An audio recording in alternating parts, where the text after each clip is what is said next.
చంద్రబాబు నాయుడుకే మాత్రమే పేటెంట్ ఉందనుకున్నాం ఇప్పటిదాకా. ఆ అబద్ధాలు చెప్పడాన్ని జనసేన వాళ్ళు కూడా అడాప్ట్ చేసుకున్నట్టుగా ఉంది. ఈఎస్డబ్ల్యూ కేంద్ర ప్రభుత్వం ప్రకటించినటువంటి ఈఎస్డబ్ల్యూ ఏది ఆర్థికంగా రిజర్వేషన్తో కులాల వారుగా ఇవ్వటానికి వీల్లేదు. ప్రజల్ని మోసం చేయటానికి, కాపు కులస్తుల్ని మోసం చేయటానికి చంద్రబాబు నాయుడు చేసినటువంటి కప్పదాటు మాటలు తప్ప ఆ ఈఎస్డబ్ల్యూ రిజర్వేషన్ లో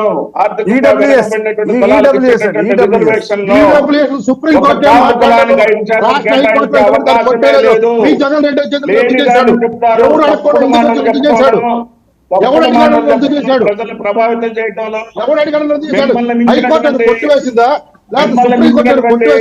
వాళ్ళు లేదు అనేది ఆంధ్రప్రదేశ్ రాష్ట్రంలో ప్రజలందరికీ తెలుసు. వర్మ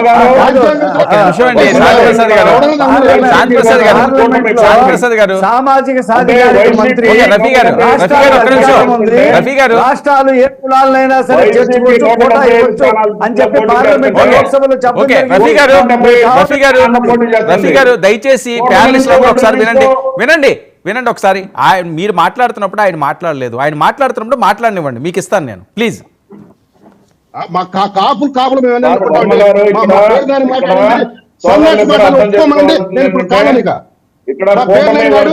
వైసీపీ నాయకుడు వైసీపీ మంత్రి సన్నాసి పోటీ చేస్తా ఉంది. అప్పుడు కూటమి తరపున ఒకరు మాట్లాడితే సరిపోద్ది కదా, ఇంతమంది గొంతు చుచ్చుకోవాల్సిన అవసరం ఏంటి? అని ఇక్కడ ఏమైనా 350 సన్నాసి మాటలు మాట్లాడాడు కూడా అర్థం చేసుకోండి. 350 మంది క్యాండిడేట్స్ ఉన్నారు ఇక్కడ. అంటే మమ్మల్ని ఒంటరిగా జగన్మోహన్ రెడ్డి గారిని ఒంటరిగా ఎదుర్కోలేరు, డిబేట్లలో కూడా మమ్మల్ని ఒంటరిగా ఎదుర్కొనేటటువంటి దమ్ము సత్తా లేదు వీళ్ళకి. డిబేట్లలో కూడా గుంపులుగా రావాలి. వైసీపీ వాళ్ళకి నిజాయితీగా మాట్లాడే వైసీపీ వాళ్ళకి సమాధానం చెప్పడానికి ఒక్కడికి కూడా దమ్ము ధైర్యం లేదన్నమాట. సార్ ఏంటి ముద్రగడ కాదండి, ఒక్క నిమిషం. శ్రీనివాస్ రెడ్డి ముద్రగడ గారు వినండి, నా క్వశ్చన్ వినండి సార్. వర్మ గారు ల్యాండ్ టైటిల్ ఇస్తాను ల్యాండ్ టైటిల్ గురించి మాట్లాడితే కానీ ఒక్క నిమిషం వినండి. ముద్రగడ గారు వాళ్ళ అమ్మాయే జగన్మోహన్ రెడ్డి నిన్ను వాడుకుని రోడ్డు మీద పెడతాడు, నిన్ను వదిలేస్తాడు, తస్మాత్ జాగ్రత్త అని చెప్పి కూతురే చెప్పడం ఏ రకంగా చూడాలి? వాడుకొని వదిలేసే వాళ్ళు ఎవరో ఈ రాష్ట్ర ప్రజలకు బ్రహ్మాండంగా తెలుస్తుంది. వాడుకొని వదిలేసే వాళ్ళు ఎవరు అనేది చంద్రబాబు నాయుడు అనే విషయము. ఆ వాడుకొని వదిలేసిన వాళ్ళ దగ్గరకే వెళ్ళేసి వాళ్ళ సంఖ్య నాకుతుంది ఎవరో కూడా ఈ ఆంధ్రప్రదేశ్ రాష్ట్రాలకు ప్రజలకు బాగా తెలుసు. అందుకే నిబద్ధత కలిగినటువంటి జగన్మోహన్ రెడ్డి గారి మీద అలాంటి వ్యాఖ్యలు చేసింది కాబట్టి ఆ అమ్మాయిని ఏమన్నా తండ్రిగా మందలించాడేమో కానీ నేను ఆయన ఏమన్నాడు అనేది నేను వెళ్ళలేదు. నేనేమంటున్నానంటే ఎవరు వాడుకొని వదిలేస్తారు, ఎవరండి వాడుకొని వదిలేసేది? ఈ రాష్ట్రంలో జూనియర్ ఎన్టీఆర్ ని ఎవరు వాడుకొని వదిలేశారండి? ఎవరు వాడుకొని వదిలేశారండి? సీనియర్ ఎన్టీఆర్ ఎవరు వాడుకొని వదిలేశారండి? సీనియర్ ఎన్టీఆర్ స్త్రీలోలుడు, సీనియర్ ఎన్టీఆర్ ఏది అమ్మాయిలు పిచ్చున్నాడు అని ముద్ర వేసింది ఎవరండి?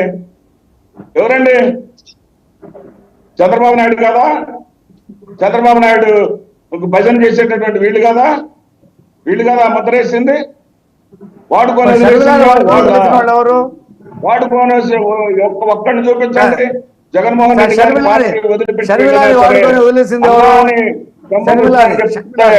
పార్టీ వదిలిపెట్టి వెళ్ళిన వాళ్ళని గురించి కూడా ఒక్క చెడు మాట మాట్లాడినట్టు జగన్మోహన్ రెడ్డి గారు మీరు రుజువు చేయండి.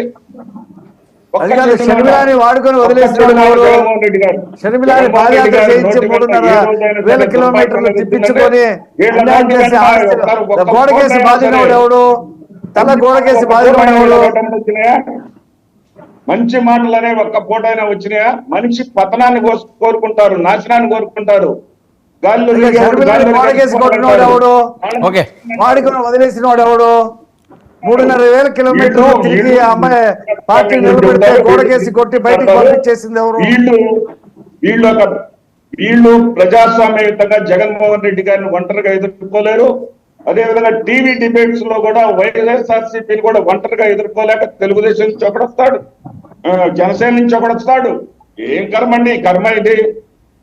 ఫైట్ టైం మేము కలిసి పోటీ చేస్తున్నాం 1-1 అంటారు. అంటే ప్రజాస్వామ్యం అంటే మీకు గౌరవం లేదు. కూటమికి అంటారు. కూటమికి దమ్ముంటే ఒకరు రండి. ఓకే దమ్ముంటే ఒకరు రండి. ఓకే ఓకే ఒక్క నిమిషం. ఓకే శ్రీనివాస్ రెడ్డి గారు వచ్చారు ఈ డిబేట్ ఓకే శ్రీనివాస్ రెడ్డి గారు డిబేట్ మీరు ఎట్లా వచ్చారు? సార్ శ్రీనివాస్ రెడ్డి గారు జగన్మోహన్ ఏంటి? రెడ్డి ఎక్కడ ఓడిస్తారు? ఓకే శ్రీనివాస్ రెడ్డి గారు అధికార ప్రతినిధిని ఎదుర్కొనే దమ్ము లేని వాడు ఓకే ఓకే ఓకే దమ్ము